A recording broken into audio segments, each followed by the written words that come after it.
Wait, am I supposed to notify Black Flag like whenever, in some way, shape, or form, whenever we're getting into the regular episode, or is it just supposed to? Okay, so like some kind of. So do I got to do it too? Like mine's not as good as yours. You've got more clap. It don't than me. matter. Just to get some kind of spike. You remember back whenever that's the way we'd always do the sound checks? Yeah. Well, remember when we'd have a guest and we'd do that, and they would have no idea that we were going to do that. Much like that poor customer that came to the vape shop the other day that had no idea that I was going to lay on some dark humor to him just to try to help myself feel better about a situation. That poor gentleman. Just to let y'all know, all y'all know that listen to us, I had a friend of mine pass away here recently, and come to find out they had actually taken their own life, and I had thought that they had just died from their sickness. They had been sick for quite a while, and it was one of those things that I didn't really enjoy finding out that that's the way they went. It's not like I could have done anything to change their mind, but it was still shocking to find out that that's the way it happened. And I was also don't do that. Yeah, you can hit us up on Discord or something. Like, I'll talk to you. I don't care if I know you. Yeah, and if that's where your brain's at, hit me up if nothing else. There are people you can call and talk to, and even if it's not somebody that you know and you feel less comfortable, with somebody just because you don't want them to know how you feel, there are anonymous people that you can speak with to be able to get those feelings out and not keep them in until they take over. But I'd found out, the horrible information, and I was a little rattled from it, and I just took enough time to go to the funeral and come back to work. So I'm at work. Tiny had covered for me, and Tiny had just left, and he had this. Hold on. Mind you, this gentleman had been here for roughly 3 hours at this point, partaking in our derb bar. Mm-hmm. Just having himself a good old time. The derb bar. So he had hung out with Tiny while Tiny was there. And I got there, and Tiny left to go home, and I finished out the shift. And I was talking to my friend Matt, and the guy was a little bit quiet, but he was probably also a little bit elevated. So I mean, I wouldn't imagine he was be super chatty if he didn't know me. He'd been chilling in that state for a while and said 0 words except, "Hey man, can I get another one?" Sure. Okay, so the vibe wasn't that wrong, but what he ended up doing was he was leaving. He's like, all right, well, I'm going to head out of here. And I said, well, I'll be here for the next Dollar Dab Day and work the whole shift, unless another friend kills himself. And then I just paused for a second, and his eyes bugged. And then I was like, I am so sorry. And my friend Matt scolded me. He said, you can't just say those thoughts out loud, dude. Sometimes sometimes inside thoughts become outside thoughts. And I apologized to him while I was also laughing because I realized that all just came out in a big word vomit. And he said, oh, that's okay. I'll be back. At least there was that. Yeah, that could have been a lot more of a traumatic experience for the losing of a customer, but we didn't. He took it all in stride because then afterwards I was like, oh boy, I need to go home and take a nap. Yeah, need to recoup from that. I saw a story the other day on TikTok that actually made me think of Cookeville. Okay, the Cookeville area of Tennessee.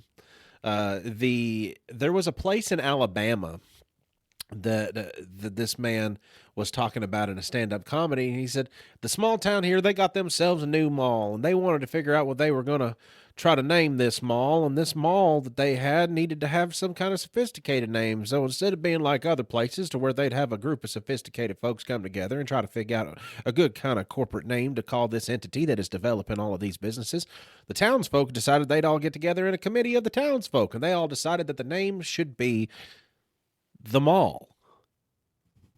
And he said, nothing fancy, just the mall. And this was on a TikTok that I was watching, and I got on there, and I do like to hop in the comment section and stuff. And I said, Cookeville just had mall. It's true. Yeah, we did. Just mall. The joke about how simple that is can get even simpler. Yeah, it can go from the mall to just hold on, buddy, hold on, wait, whoa. mall. Yeah. Well, see, it was referred to. So fucking genius. Yeah, but it was always referred to as the Cookville Mall. Yeah. But if you looked at the building, It just it said only mall. ever said mall. Mall. It is still like it is a church and a few other businesses on the inside of it now. Well, it's I think it's considered a local landmark now for how old it is. Well, it says mall on that one Yeah, part still. yeah. It's worth documenting. If anybody's Well- ever in Cookeville, Tennessee, and people don't know about it, you really do need to know. We do have the last remnants of mall still available there. Yeah, well, and it will be there and for I don't know how long because J.C. Penney has a 99-year lease on that space. So as long as J.C. Penney's has that space, the Cookville Mall will be alive. So J.C. Penney is still a company. Yes. It shocks me. I got a good big man stuff selection. They got a good big man selection. Yeah, That's better than nice. Kohl's. Kohl's has got a big man selection, but it's a pick through big man Well, selection. the problem with big man selections is so people don't know how to make big men clothes because they think you're either really wide or really tall and narrow. So you have to try on every stitch before you leave. This also goes for Cole. If you shop in big and tall, you know what I'm talking about. And you're like, okay, like my Carhartts, I got to try them on by color. Yeah. So it's like this green one fits, but this blue one that looks just like it, man, I look like a stuffed sausage. But this gray one right here fits perfect too. So I'm going to get every one of these green ones and that one gray one. So you walk out with like 7 shirts, 6 are green, 1 are gray. And then, yeah, it's like that with all the brands. I like Carhartt shirts, especially whenever I can get the XLLs. Mm-hmm. The XL, Well, they do make talls. yeah, those are the talls, the XLLs. Yeah, that's what I get to. That's what I try to get. So XLLs work better for me than XXL shirts do. Yeah. Because the reason I get XXL shirts is because of the like they're wide enough already, but I needed a little extra fabric. Yeah. But an XLL takes that width that I like because I like shirts to snug my shoulders. Yeah. You know, I got shoulders enough. Right. I like to snug the shoulders. Yeah. So, but it also provides enough length downwards that if I raise my arm up to ask a question to somebody, like I'm in school, you're not going to see my belly button. Yeah, exactly. Because with an XL shirt, like it's too snug on the side, the fabric's not enough, and if I raise my hand, it's like Winnie the Pooh or some shit. Oh yeah. Well, like at Kohl's, you know, I'd have to get like the wide bore shirts. The wide bore shorts. Jesus. Wide bore shorts brought to you by Look, Subaru. it would be the normal size and then WB. I guess that means wide bore. I don't know. They would lay pretty decent. Wide build? I don't know. Wide bore? That's what it would have a wide bore if I fit in it. That's a wide. I mean, it's not wrong. Could be like wide boy. Well, hell, my mom used to take me up to the what's it called? The Vanity Fair outlet, and we would shop for husky clothes. God, I remember husky jeans. Dude, husky jeans made you feel like you were an inadequate human. Yes. Like, because they were clearly made because of your fat ass. Yeah. Like, there was no polite way. Son, you know, them other kids calling you fat, they're wrong. You're just husky. And it's like Bobby going to the big boys store. Like, he goes into, like, the big and tall. H.R. Dumpty's. What is it? He was H.R. Dumpty's Clothing Emporium. He thought, well, no wonder, Dad. I thought I was a 2XL this whole time. Turns out I'm a medium. Yeah. Exactly. Well, that ain't the finest looking boy I ever seen in H. Dumpty's clothes. Yeah. They said I was going to be a model.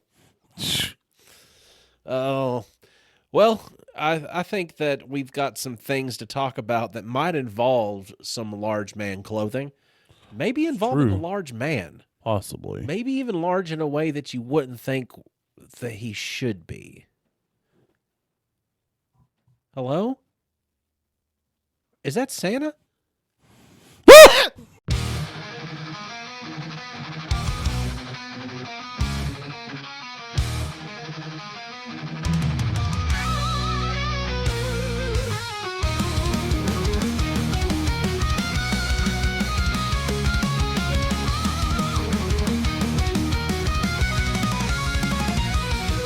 Gather round, you mates of mine, for tales of nerds and lore.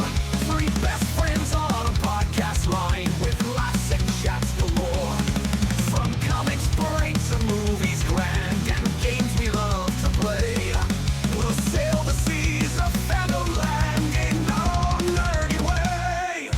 Heave-ho, raise a glass to the stories we entwine. With laughter loud and knowledge vast, nerded through the grapevine. Heave-ho, come join the crew, we'll share our tales divine.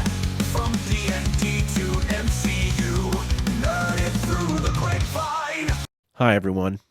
I'm Austin Shazam, temporarily deaf from Tiny's test tone. Pfeiffer. And I'm tiny.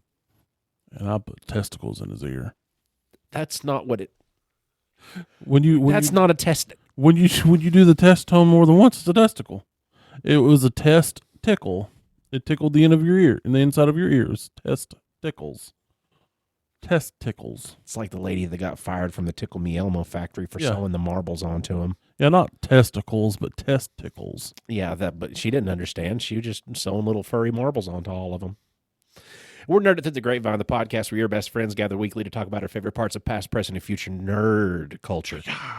This week we're going to talk to you about some stuff that, because Tiny was in the midst of watching a movie, and I had just watched the movie literally the week prior, and he was And like, he said nothing about it. "Yeah, because after you watched it, you were kind of in the same boat. You Okay, watched it, and you said, did you know that?" Yeah, okay, so That was the reaction. here's what had happened. What had happened was, So, sitting at the shop, Bucher come in because he was tired of doing runs for the day. So, cool, dude, sit down. And I'm clicking through the Netflix because we've got TV at the shop. I forgot he was a driver for a second, and I imagine he had been just out practicing his vocal runs up and. I mean, he's probably done that. Oh.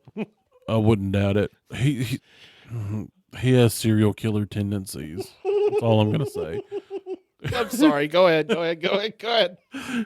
The band pretty much solely listens to like acapella style music. It's wild. Have you heard this guy with a really bassy voice sing that one song that Yeah. you like? Yeah, but do you want to hear him sing that song in 4 different parts? Which, don't get me wrong, Jeff Castellucci is great at what he does. But that's the only thing that this guy listens to. Which, hey, you love it, wear it out. If he's in there working out, if he goes to the gym, he's got headphones in and he's just listening to just pirate shanties. Pretty much. Except that I can't do actual bass. Right. Like they can actually bass. Yes. I can't do it. So he's at the shop. Yeah. And I'm scrolling trying to watch something. And I was like, I stopped on the movie Fat Man. And I read the description, didn't see the picture. And I was like, this sounds utterly ridiculous. And I was like, Steven.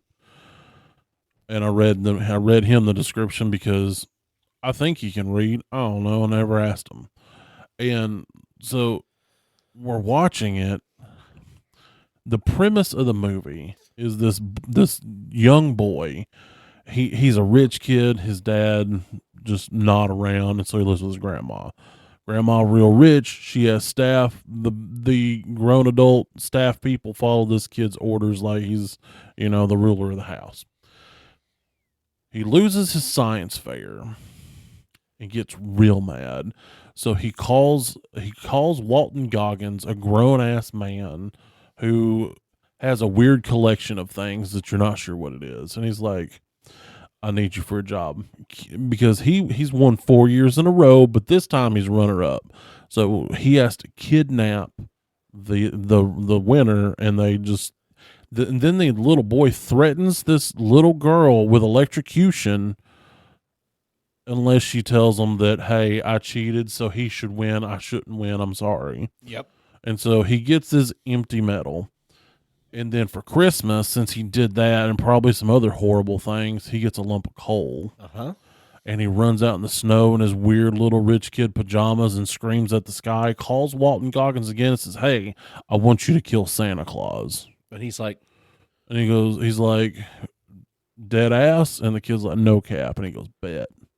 so the character that he's playing in that movie, because I did a little lookup. Did you see what they referred to him through most of the movie in the captions? Skinny Man? Yes. That's I what- forgot to click them off. But That's his name. no, Well, that's like his character reference. no, his name is- character's name is Jonathan Miller. I know, but just character reference name, code name, Skinny Man. Skinny Man Yeah. v Fat Man. Yes. If they stated that, I missed that. He is meant to be the dark antithesis of what Santa Claus stands for, And he was. as well as a line that has been circulating through my head. Again, Tiny, you still haven't watched The Righteous Gemstones. I've seen most of the Righteous Gemstones. Have you watched it now? Yeah, I made it up to the part where the one comes out as gay to his family. Oh, dude. It's like what, season Did you, 3, season 4? did you see one of my favorite things that Baby Billy does, like, and it's been playing Baby here Billy Baba Bonkers. the Baby Billy's Bobble Bonkers. It's the best goddamn You got to do this with your Baby mouth. Billy's Bobble Baby Bonkers. Billy's Baba Bonkers. Baby Billy's Baba Bonkers. And just Walton Goggins with a straight face being able to look at the camera selling his holy supplements. Dude, Walton Goggins is becoming one of my favorite actors. Season 2 of Fallout coming. I know, finally. So he's one of my, and I find new favorites, like, but the songs get stuck in my head, but also, and I make nothing, zero. By the time I pay my scientists, all the people in my lab, my developers, the lab rats, it's a wash. Why do you do it then, Baby Billy? Because I'm selfless. Yeah. Yeah. Just the proclamity of that statement, because I'm selfless. Oh, and he's like this is wholly researched ingredients inside of this. None of that devil snake oil. Had his best team of scientists on this. Yeah, sure. The man is a con job. Yes. After a con job, he is the ultimate. He's always got some kind of shtick that's like, hey, this is gonna make it. He's the ultimate televangelist grifter. It reminded me of when the 700 Club, I think, was. They're like, just touch this TV right where my hand is. Put your hand on my hand, and then I'll pray with you, and then I'll sell you this blessed cloth with soaking in oil, and you'll be blessed and have healing. I can't tell you how many apocalypse That's what he buckets looks like. have been sold over the years. Like, make sure you buy your apocalypse bucket so you got plenty of food to last the coming rapture. I guess Army Surplus doesn't really sell the apocalypse buckets anymore. They'll still sell you MREs, but Have you ever eaten the food that's in? that's in an apocalypse bucket. Well, You've had an apocalypse bucket. honest, we need depending to, on the unpack brand. this real quick. Yeah. Unpack this real quick. You've had an apocalypse bucket. Yes. Tell me about it. I've Well, always wanted to know. Okay. So I usually keep one at my house in the closet, and just in case. Look, it's kind of like what? But I know you don't do it because you expect to get sucked up into the sky any day. No. Like the rapture's coming. What if I don't get sucked up? Well, we got to have food because this shit's going to shut down. You got it just in case some bad stuff happens. And you Yes. got emergency rations. Exactly. You know, Understandable. I've also got like one of them little camping stoves. Well, that was from the stint of me going camping, but it just so happens that I have that. So, because I remember when the snow hit that, or the ice storm hit that one time, I was without power for like 4 days. Mm-hmm. I had hot food. That's true. I had cold everything else. Yeah. But anyway, Oh, that's the ice storm that shut down power for everybody for so Yes. long. Like we were sitting. I remember that was when we were at the rent house, and that was the only time that I ate it actually in distress, because I do eat it every now and then, because You gotta cycle it out so it stays good. I remember being at the rent house, and all of us that were living there, it was me, Dane, and Carly, and my wife, and we all piled in the living room and all slept in the living room because, like, there was no heat, and the house was like 40 something degrees. Yeah, I had 10 blankets on me, literally, because Yeah. I counted them. Every blanket and sheet that I owned, and I was on my couch at that particular point in time was a futon. Yeah. And so I had it laid down so me and the dog would be on there because the dog would be under the blankets too. Because by God, if Dad's under a blanket, I'm under a blanket. So we'd be under there, and which telling you, a pit bull underneath the blanket with you, best space heater in emergency. And they're appreciating your heat too. 'cause Exactly. They get cold. Yeah. So They got real quick coldnesses. oh yeah, she does. They ain't about it. No. And so we're in there, and we get in there, we get nice and warm, and then she'd be like, "Hey, I gotta go potty," or I would have to potty. Mainly it was her because I would just time it with her, so I'd go out there, dig it with a spoon, and go take a pee. Mm-hmm. And then we would get back under the blankets and be like, "Oh my God!" And so I'd put my arms around her, and she'd get comfy, and I'd get comfy. And then when we'd get warm again, she'd be like, "Hey, I gotta go pee." Because it would take about an hour and a half to 2 hours to get warm enough that you wasn't just miserable. And then because it was like single digits and below freezing at that point. Oh, yeah. like it was like something we don't get. yep, because to go out I'd have to put on my insulated overalls because it was boxers under the blankets. Yeah, We needed surface area. shoo, that is I haven't thought about that in a couple years, and thank you for bringing Yes, that back up because that's scary as hell. And I hadn't thought about that. Yeah, so now you need you an apocalypse bucket, Now I'm not gonna a make little fun of gas you. camping stove. No, I'm not gonna get apocalypse buckets, but I might go to the Asian market and get some of those pull string auto heat meals. I mean, that would work too. But honestly, like some of that freeze dried food is actually pretty tasty. I used to like actual Some of MREs. it's god awful. Like, because back when I was in the Scouts, I used to get, Oh, yeah. I used to hoard some MREs. Dude, And whenever I was in law enforcement, I used to go down to the to the Army National Guard, and they just had MREs they would give me. so I went to a Boy Scout camp one time.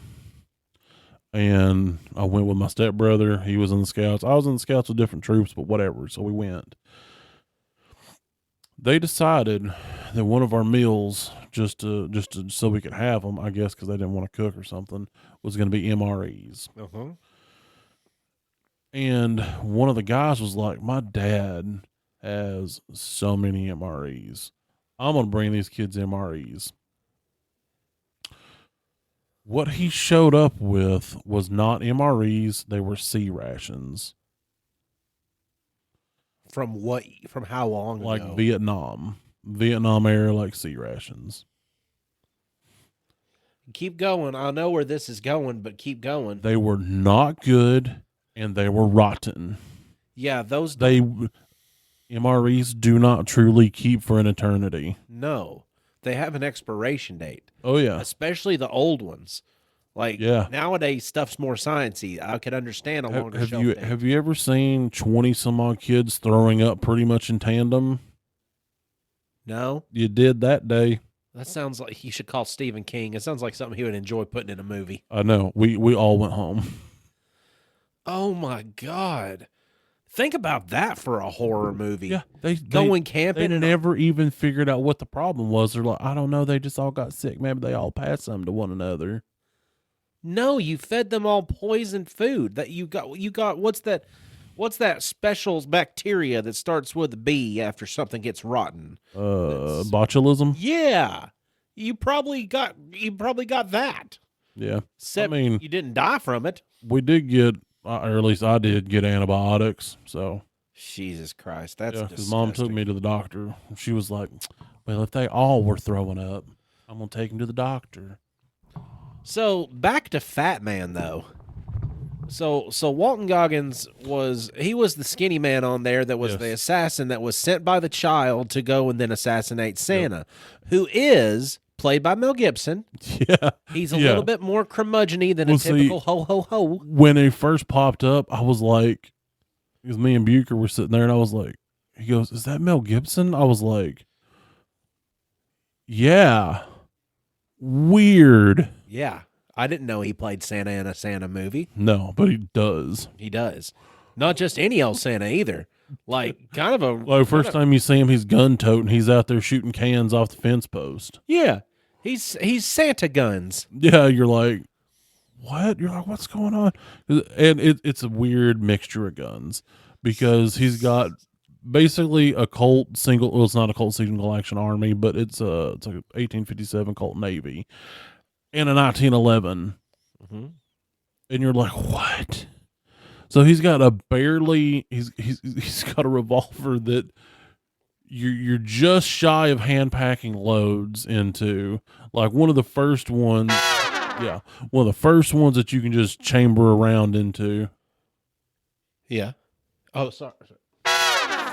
and a and a 1911, and he's dual wielding shooting these cans, and it's like that's real bizarre because it's normal like pa, then a I think that the idea that Santa was so low on Christmas spirit that his bills weren't getting paid anymore, and he had to Well, then circumvent the amount of spirit that he got. So it wasn't that. It was okay. So his operation is got a government subsidy through the U.S. Treasury Department. He's a gun runner. No. They would pay him based on orders delivered. So, which was the toys. So, based on the order of toys, the more that he delivers, the more money he gets. Mm-hmm. Well, his check is cut in half this year. Because there's been so much of a downfall of people believing in Santa. Exactly. And so the government goes, "Hey man, I know how you got this, this factory of people that make, your goods. How about you make us some goods?" And he's like, "No, I could never." And then he's all crying about money because he's all money driven at this point. And he calls them. Well, it wasn't just that because he's got his workers. He's crying as he calls them, and he goes, "All right, I'll do the thing." And then the government goes, "All right, how about you make the consoles for our new F-16 fighter jets?" And he's like, "Fine, as long as I get my money so we can keep going." This is true. Yeah. And then you see the elves, and this movie is also so ridiculous in many ways. As they're going through the requirements for these elves, and like, we're going to have to remove the bells off your shoes. And I'm like, why don't you just tell them to wear different shoes? Yep. Why are you cutting up their clothes? Just knocking them down. Yeah, and it's like these people, knowing that Santa is Santa, can't fathom that these elves are not humans. They think they're all just short humans. Yep. And, their diet is, of course, sweets drenched in sugar, The major food groups. Yeah.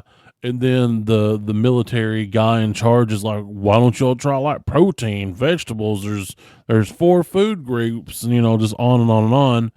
And the elf is like, we found it to be most efficient to do simple carbs and sugar. He's like, we go for like 4 hours at a time, and then we take like a 15-20 minute nap, and then we just keep going. We can do that just indefinitely based on this diet and the way our bodies work. And the guy's like, no, you gotta have protein. You got protein. What about your fiber? Yeah. Like, just trying to mansplain to the Yeah. F. Yeah, and he's like, bro, we literally sleep like a grand total of like 20 minutes a day. Can you do that? Negative. So the skinny man, his backstory is he received only a single small gift from Santa during a traumatic upbringing. He interpreted this as a personal judgment on his worth. This judgment festered into a lifelong obsession with proving Santa wrong. My theory, because it's a little like Hot Wheels police car. Yeah. And my theory is that Santa gave that to him because you find out later that his, with the traumatic upbringing, like he was getting abused, his mom, that I think that little car was telling him, man, just call the police. They'll get you out of it. Yeah. Because that's all it was. He's like, just call the police. Like, it's not a big deal. As well as a little bitty police car. Yeah. It never says that. That's just a theory. Well, Santa, the good twists on Santa is how the spirit and magic of Christmas works in ways to where you don't understand how it's supposed to be working. Like his random bit of super strength. Yeah, like it's very loose and fast with having Yeah. that super strength. Yeah, it's like what? Yeah. Like, what do you mean he can move this whole thing? But he has trouble with, looks like just walking. I kind of enjoyed. I feel like Mel Gibson did do a really good job as this style of Santa. If he did the Holly Jolly, there's no way this would work. Because this movie is also considered a dark comedy. Yeah. Just throwing that out there. So it does have some dark things, like especially like with his more gruff nature instead of like, Now, and Tiny and me both watching this movie did spur on me wanting to watch another dark twist on Santa movie. Hold on, are we moving to the next one? Because there's one thing we have to state about the movie, this one, before we move to talking about another one. What is it? How he recovers his Christmas spirit. Oh, God, I've already forgotten about that. So if you boil it, okay, at the end, the little boy, is trying to kill his grandmother because the grandma found out that somebody's writing these fake checks. Yep. And she's going to find out who it is. Yep. And so he's putting all this stuff on this paper, and he puts it in a glass of milk with the office door shut. The maid knocks on the door, and you see Mrs. Claus or Ruthie walk in, and she's like, "Hey," and he's like, "I said nobody in here," and the maid's like, "Oh." And then she talks for a second. She's like, "I want you to meet somebody." And Mel Gibson Santa walks in with a slowly healing bullet wound eye, and he's like, "Oh, so it's you. I'm not surprised." Drinks the milk, and he goes, "Fentanyl? Yeah, that would have done the trick." And as he's staring down this, like, what would you say, like 7-year-old child? Yeah. It looks like the angriest Ben Shapiro you've ever seen in all the world. He's him. And he says, if anything, he's like, "I'm taking a more proactive approach." He's like, "If anything happens to your grandmother, like she dies early, or just or if anything happens to that little girl that you threatened with electrocution and some other things," he goes, "I'll be back." And then he leaves. So and then you see him, and the elves are rebuilding the facility, and he's like all chipper. He's got a leather eye patch, and I was like, okay, so nothing puts the Christmas spirit more in your heart than threatening the life of a small child. Yeah, especially a little dickhead child. I mean, he was the biggest little dick. damn cunt. I hated that little fucking He was a kid. cunt. Dude, I've never Sorry wanted to for punch that a word. child. Oh, he is. That's like And not like the hate to call a kid a Australian cunt, or New Zealand style cunt. Yeah. But like the one that all the ladies are probably cringing at how many times we said cunt. Yeah, he's one of them. Yes. So now to the next movie, because that movie was a much lighter shade of dark. Yeah. It's definitely worth checking out. It's on Netflix. It leaves December 31st. None of this is a sponsor, but you got to watch the ridiculousness of it. There was a movie that came out in 2022 that had David Harbour in it. So 2 years after Fat Man. 2 years after Fat Man. David Harbour played Santa in a movie called Violent Night. Okay. I look at it and I thought, oh, this is going to be a cheese fest. As I'm watching it, I realize that this is a good comedy, dark Santa movie. In between the fact that the first introduction you get to Santa Claus in the movie is him getting hammered in a bar, because this is also a scenario. What kind of hammered? The first type or the second? Well, I'll get to both of that in a minute. So he gets hammered drunk in the bar. The first type. And he flies off from the rooftop of this bar because this lady is like, "Hey, where are you going?" "That's not the bathroom. That's the roof access, you drunk." And she goes up top and he's not anywhere. Then she sees this, because there's a few Santas in the bar drinking at the same time. Okay. And they're like, "How long you been on the job?" He's like, "I stopped counting."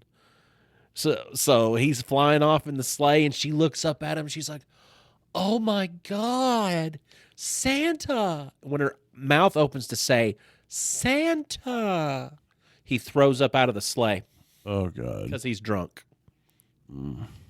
So she got hammered of the fourth type. She got hammered of the fourth type. And so what's essentially going on is he's got no Christmas spirit even himself anymore. He doesn't know why he does what he does.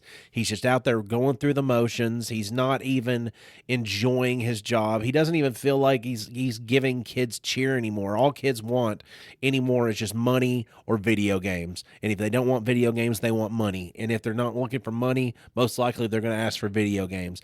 And how you gonna make that out of wood? And he's just not a fan of the way it's going anymore. And like there's no selflessness happening anymore. There's no there's no just overall like an outreaching and an outpouring of love from anything anymore. So like he's just questioning his entire methodology for the reason he picked up the Santa gig in the first place. Just because in this movie he's not, I mean, he's Santa Claus, but you get to see multiple levels of Santa. So what happens is this is based off of a small family going to their grandparents' house for Christmas, as one would do. Typical family go to the grandma's for Christmas kind of thing. Yeah. Except this is a multi-billionaire family, and we don't know about this until we see the family go to the family. Gotcha. We just get introduced to the mom, the dad, and the little girl. The little girl's the important one. Her name is Trudy. And the little girl named Trudy is actually Named after your wife. no, it's actually her full name is Gertrude, but they call her Trudy. Named after your wife. My wife is not Gertrude, and if you say that too many times, she will come stomping. It'll be like the Kool-Aid Man, except you'll say, "Oh no." Nah, I'll be fine. You have to live here.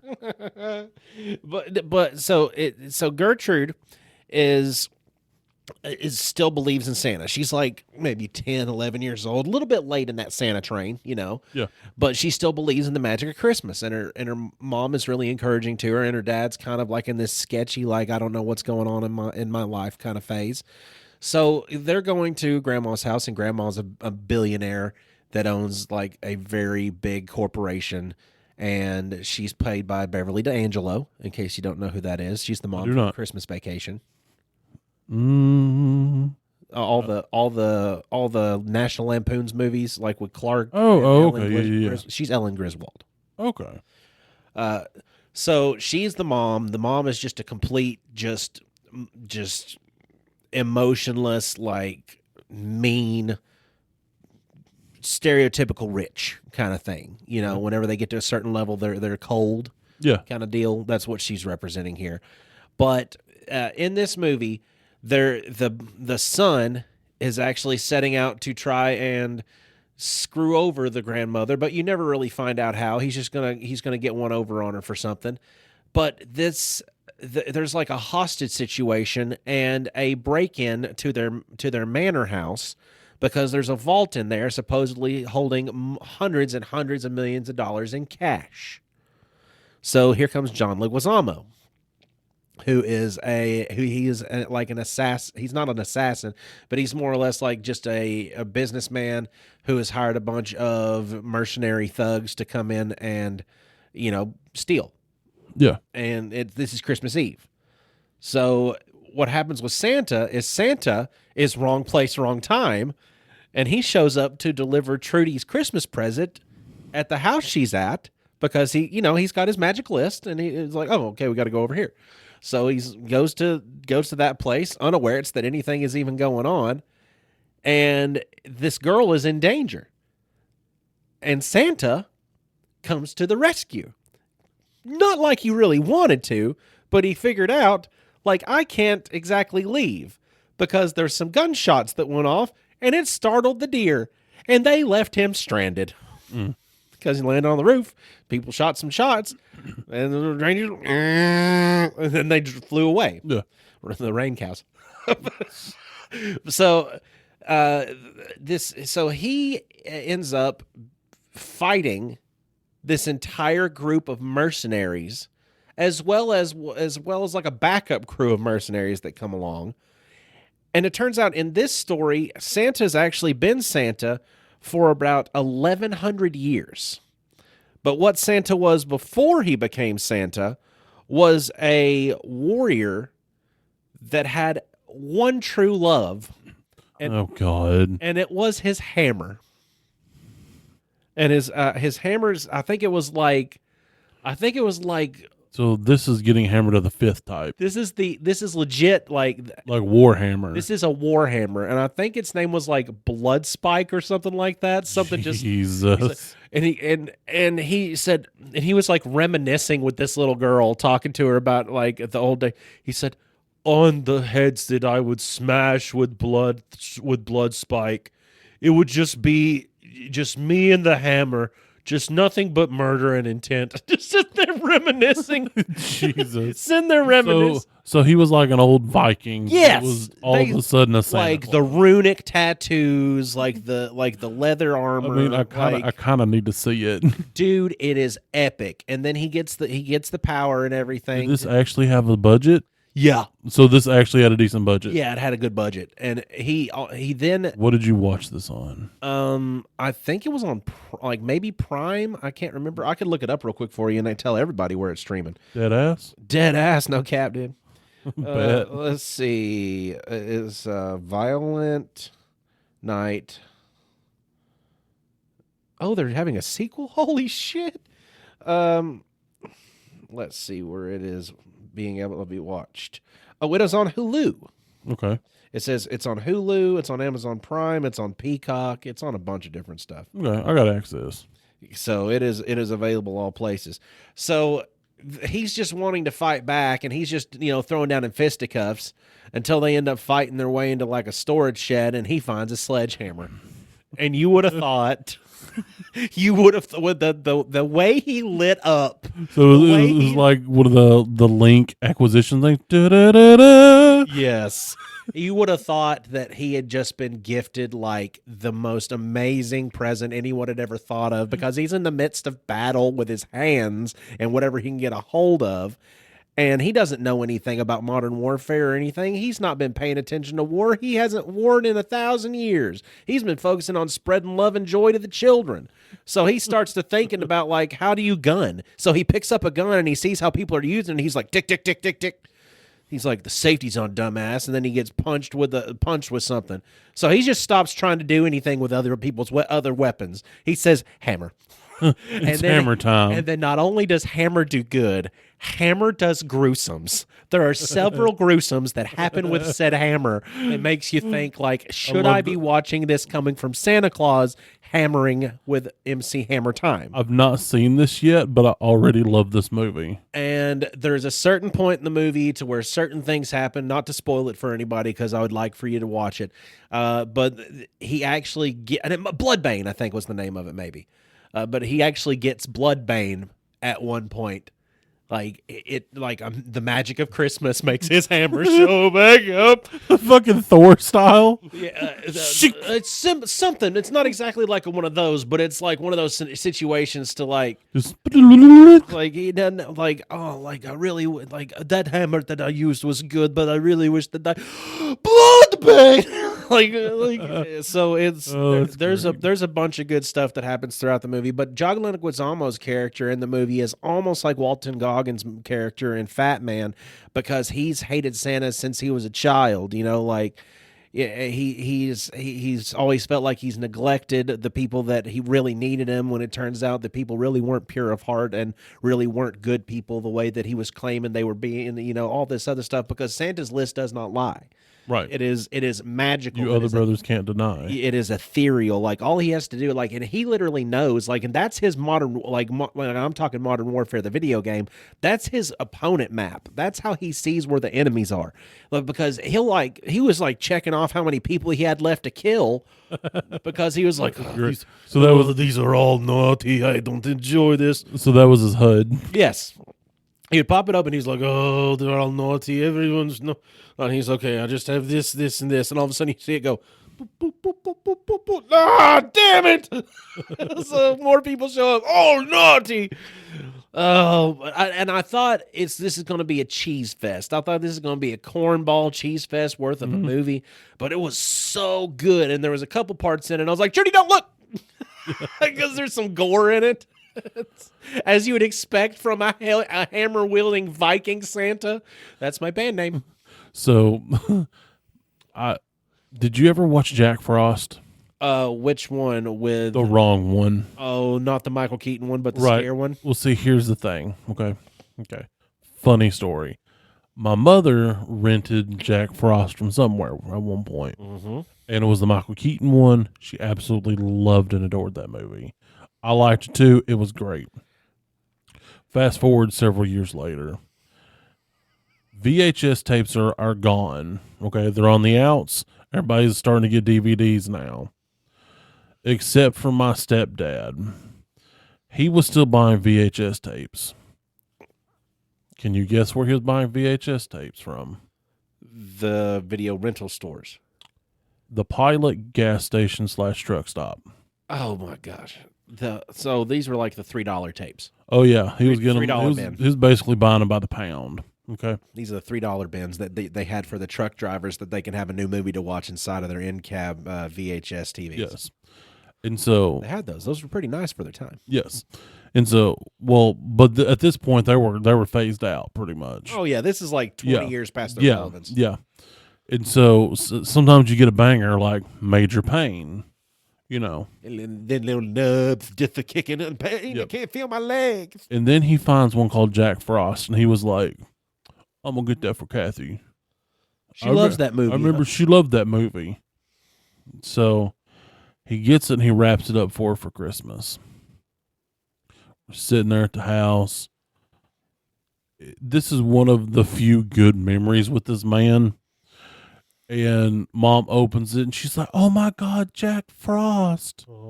Didn't even compute that the cover was like a snowman with evil teeth, you know. Because the one that they had at my video store growing up was one that had a hollow cover. Then the hollow cover would be just normal snowman one direction. Then you move slightly a little bit, and it would change to like. Yeah, this one wasn't. It was just the scary. This was and this was a $3 Pilot station copy. So it wasn't Jack Frost who could play the harmonica as a No. snowman. It was Jack Frost that would eat you. Yes. So she's like, "Let's watch it," and I'm like, I'm looking, I'm like, I don't think this is the right one. And she's like, "Austin, there's only one." Okay. So it gets put in the TV. And so I'm sitting in the floor because as a kid, I liked watching TV sitting in the floor. I'd prop my back against the couch like it was comfy time. Mm-hmm. So I'm there and I've got my pillow in my lap in case I get a weird random boner and then a blanket over top of all that because I'm a teenager. You never know. You never know. You never know. It could So, be anything. Yep. So I'm prepped. It doesn't even take anything. It just happened. Be the pleat of a pant. Yes. So, Ooh. Yep. I'm all prepared. Dun-dun-dun. And the movie starts. And a few minutes in, Mom's like, I don't remember this part. I just don't remember this part. She's like, but it'll all be fine. maybe And- I just hadn't seen it in a while. Yeah. And then the serial killer, Jack Frost, like dies in this car accident and possesses a snowman and then starts killing people. And Your mom didn't like those kind of movies at all. no, not one bit. I was like, not about it. Yeah, and she was like, "Well, I know he had a son, but I just don't remember this." And then the murders start to happen. She's like, "What happened to my sweet Jack Frost?" It got pulled out of the VCR, and she threw it over in the box to go in the fireplace because the fire wasn't actually going at that point because the house in the wintertime was heated by a fireplace. And yes, I lived in a double wide. Don't ask too many questions. And I snuck over there late that night and I stole it out of the box and I took it to my room because it became my tape. And I hid it under my mattress like porn style.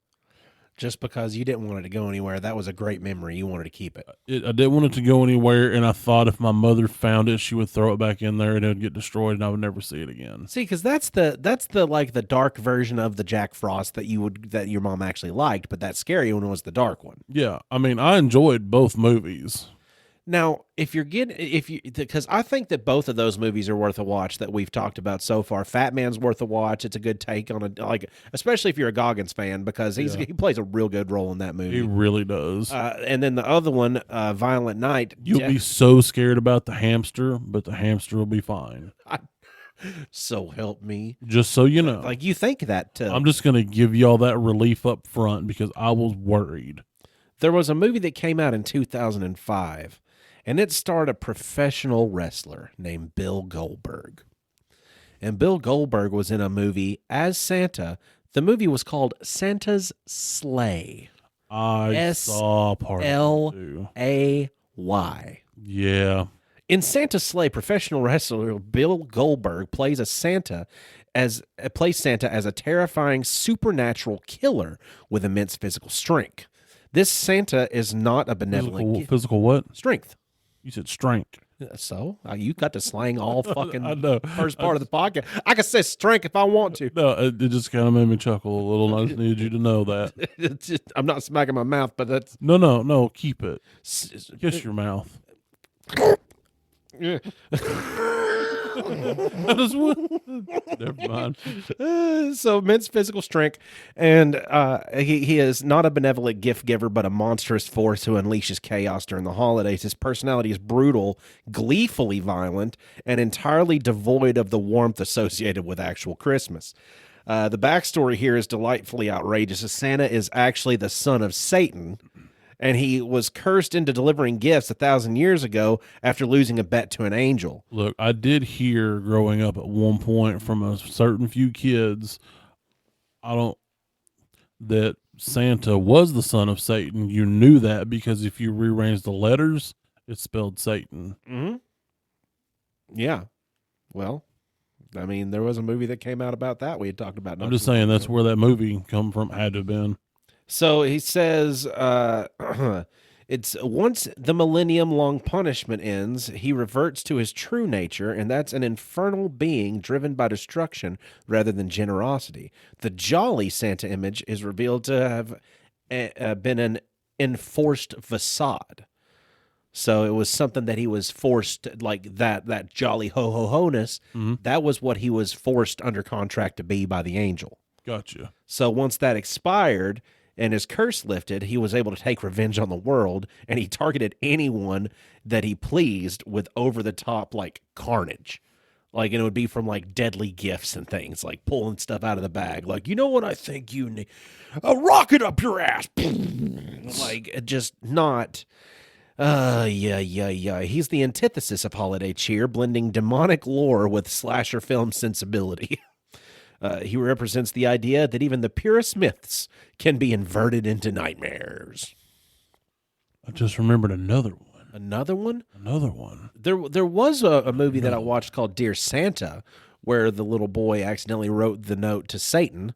Yeah, and that was a Jack Black. Yeah, one. that was, and that was a funny. That was just a funny. That was just a funny. And that's holiday-ish. It is. I would consider that. I think it's a holiday movie. Yeah, because they didn't call it Dear Satan because that's the point. Yep. Did you ever watch the 2015 movie Krampus? Yes, I did. Because Krampus is basically evil Santa. Yes, and that one, if you want to, there is some cheese. There's quite a bit of cheese. Plus, Derek is in it from Step Brothers. Yeah, like it's punch me in the face. But it's so good. I think most of the budget went to actual Krampus. Yeah. The sets aren't the most awesome, and the gingerbread men weren't. Yeah, they were very computer in there. Now, Krampus was actually pretty scary. Yes. He was horrifying. As far as like a horror design goes. Oh yeah, yeah, absolutely. But Krampus basically is I can't remember what it was like a Germanic lore that Krampus would come and punish the bad children. Yeah. If you were good, you could get a present. He's the shadow of Saint Nicholas. Yes. Yeah, a creature who punishes rather than rewards. He appears whenever hope is abandoned and cynicism takes root. The grandmother's childhood experience reveals that Krampus comes not merely to punish, but to teach through terror. Yep. And his arrival within the film actually unleashes like a night of torment, summoning twisted elves, demonic toys, nightmarish imagery. While Santa represents generosity and joy, Krampus embodies consequence and despair. It's like Dwight with his Belschnickel, Yeah, You've pretty been much. admirable or impish. I judge you impish. I mean, Belschnickel was also something that existed in some cultures' lore. Yeah, but Like, the Pennsylvania Dutch Belschnickel and Dwight honestly, Schrute, not much different. really? Yeah, because I actually looked it up at one point. Huh. Like, literally would beat him with brooms, and if that didn't work, would throw him in this wicker basket on his back and make off with him. That is insane. So Dwight's insanity towards the I historical. mean, there was a lot of historical accuracy in things that Dwight said if you actually, like, dig into it. That's so weird. Yeah. That's so weird. The Office hits like in levels and layers of stuff. I think the thing that made it seem so ridiculous was just Dwight acting out as Belschnickel, because you're like, clearly this is just a random Dwightism. Yeah, that's what Brain said, so I never even bothered on looking it up. Right. I mean, now Kevin actually does. Brian Baumgartner actually does have a chili cookbook, Mhm. and I do have What said I've heard. I do have said chili cookbook. Oh, I didn't know that. I have it. It's in my kitchen. in Does he case you- undercook the onions in it? That's his secret. Why would you tell I'm everybody? just saying. That's his secret. I He's guarantee you he didn't put peanut butter in it. and he slow roasts his own ancho chilies. Mm-hmm. And then he lets everything simmer overnight, and all the ingredients get to know each other in the pot. I mean, you're making me hungry. It's a tradition that's been passed down for generations through the Malones, and it's probably what he does best. I mean, I've been craving chili this last week. Next week's chili week, I'll make you some Hell yeah. because I made potato soup this week. Whenever it gets cold out, I do one soup a week. Oh, well, that's dope. Yeah, because I love soups. And Soups are great. since my mom made soups when I was growing up, I realized my mom would make two soups. You got veggie soup, vegetable soup, Yep. which also included beef, by the way. Yep. Like Well, this is vegetable soup. Not in my house. We had vegetable soup and vegetable beef soup. Yeah, well, mom still calls it vegetable soup, but it'll have beef in it, so it's vegetable beef soup. Yeah. But then she would also make taco soup.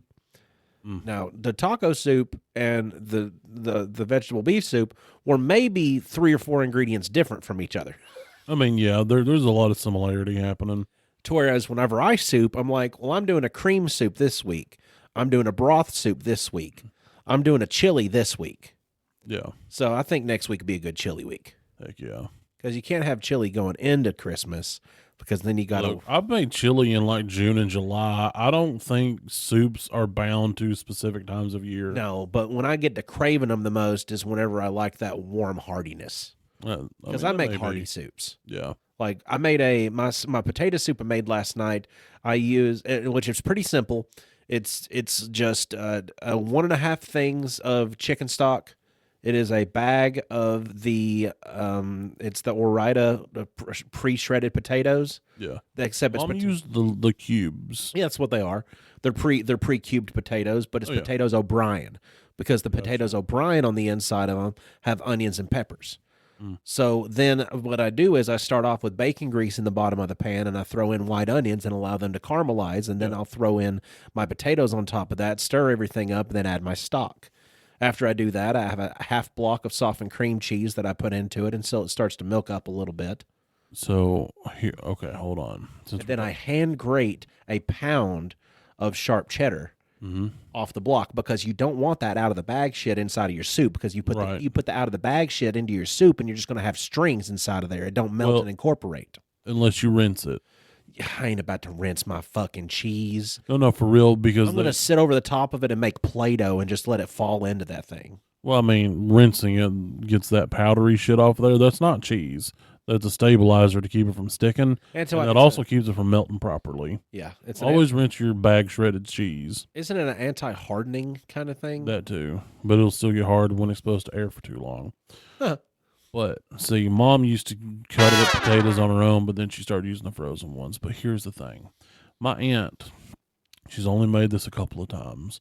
She called it cream of ham soup. Uh-huh. Okay. It sounds horrible.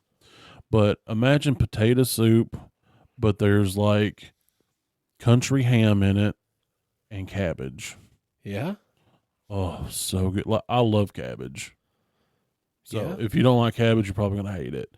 But man, you get that salty ham, that crumbly, dry yet wet potato chunk, and then that beautiful, like used to be crunchy cabbage texture. I get it. Mm. I get it. And then sometimes you throw some cheese in it, See, I also but for the rest of the maybe soup some though, cornbread. I used Oh, son, you throw cheese and cornbread in there. I used a half pint of heavy whip, along with the pound of shredded cheddar that I hand shredded, as well as I had bacon bits that I had pre-cooked beforehand. That's how I got the bacon grease to cook all the onions and stuff in. Mm-hmm. And the bacon that I had cooked last night for it was Black Forest bacon. Now, it's weird that anytime that a recipe calls for bacon and it's like put in 1 pack of bacon, that's not right. You end up using 2 packs of bacon. I didn't have a recipe for it. I just make it. I'm just saying. I just like to do the things the way that I do the things. But this is more or less like I call it Southwest potato soup. Yeah. Just because the way that the onions and the peppers and everything cook up in it, and it adds that extra flavor to it. It sounds good. I also chopped up fresh green onions and put those on top with the bacon that I had chopped up into fine little pieces, made my own bacon bits out of fresh bacon. So I had bacon bits, fresh grated cheese, and the green onions that were fresh and fresh sliced to top it off with.